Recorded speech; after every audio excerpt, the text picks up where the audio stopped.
So here we are again. This week the task was ghosts, so we were playing on this theme we've been doing around reflections. And so the great thing about this was that you were going to be looking at trying to capture something that was almost otherworldly, so ghost-like. And there were lots of different ways that you could do this. And I'm extremely pleased to see that there are some wonderful examples in here, with also some new additions from some people, which is very nice to see, which we will get to. So let's dive in. Ghosts.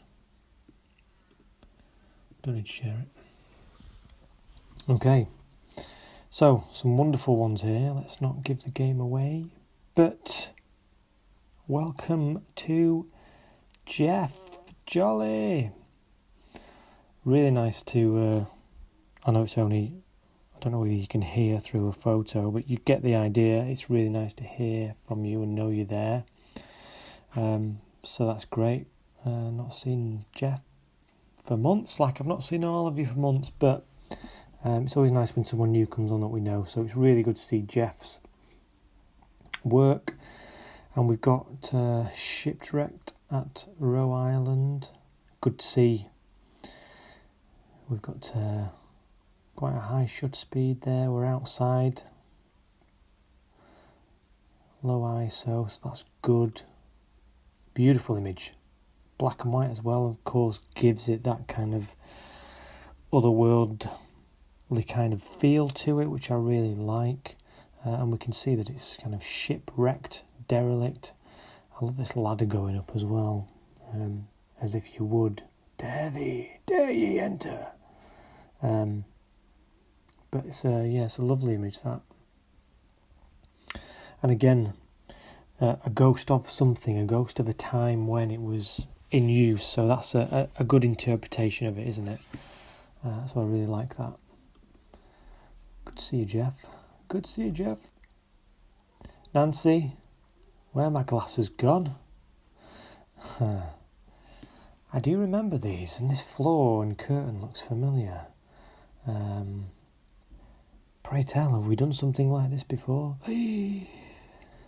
I love the fact that you've dug this out, and I love the fact that it's so random. I remember seeing it and thinking it was quite crazy. Don't know why we had umbrellas and stuff in there, but again, fun because we've got a double exposure here, which I thought some people might do, which is nice to see.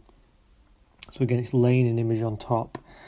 Some cameras do this, some you've got to do in post-production, but I think this works really well. It's really playful. And you did one in black and white, but I actually like this because we've got the colour of the umbrella that really stands out in this. The red really pops out. So I think it joins us in there, and we're seeing someone behind the umbrella, which again is quite interesting. So it gives that kind of maybe double meaning of a ghost-like effect, doesn't it? Good job. Another one, Nancy. This one's great as well. It's actually quite scary. So good composition we've got down the hallway there. Again, it's black and white. Our contrast is really sharp on this as well. So the blacks are really pinging out. And yeah, it's actually something I see in my nightmares. So it's very nice to see, but spooky indeed, Nancy. Again, good to see kind of the settings there that you've got on your camera, but works really well in black and white, very eerie, so yeah, really well captured. Catherine, I really love this, again, so just really simple, but shooting through, we've done the shoot through before, but shooting through something, and especially kind of glass, so that our foreground is in focus, but we're seeing objects and images behind it, and it blurs naturally then, so it gives us that kind of ghost-like look. So it's a really nice image, and kind of feels like almost like an old Insta image, doesn't it, as well? So yeah, beautiful detail. Very ghost-like, very kind of mournful, which is really nice. Jeff, another one, Ghosts of Woolston Park. Lovely to see that you've just kind of explained what you were doing as well. I love it again because it's so abstract, but so we're using 1/6 of a second shutter speed here, so still quite quick, but that's allowing then for that blur to come through because we've got movement. Obviously you're moving the camera, trailing this swan or bird, and so we're kind of getting a nice blur there, which again is creating this kind of almost otherworldly image, and it really is kind of abstract.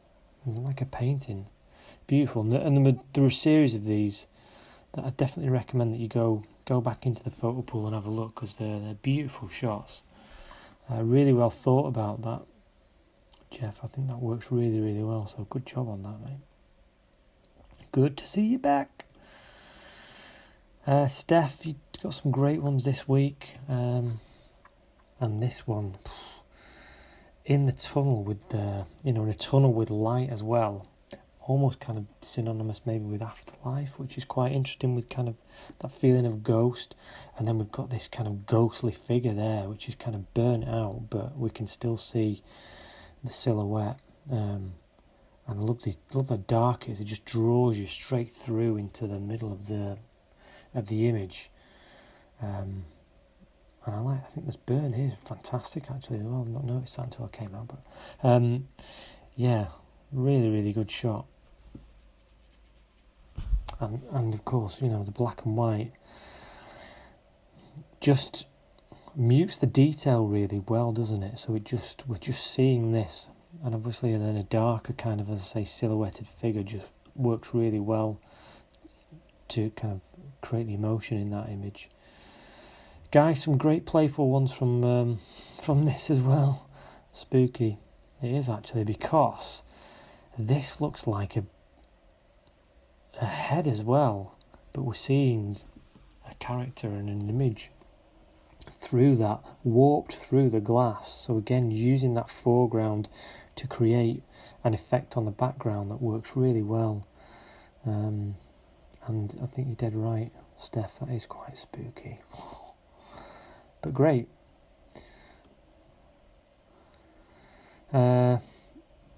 Steph, another one, I liked this as well. I guess you're shooting through the fish tank.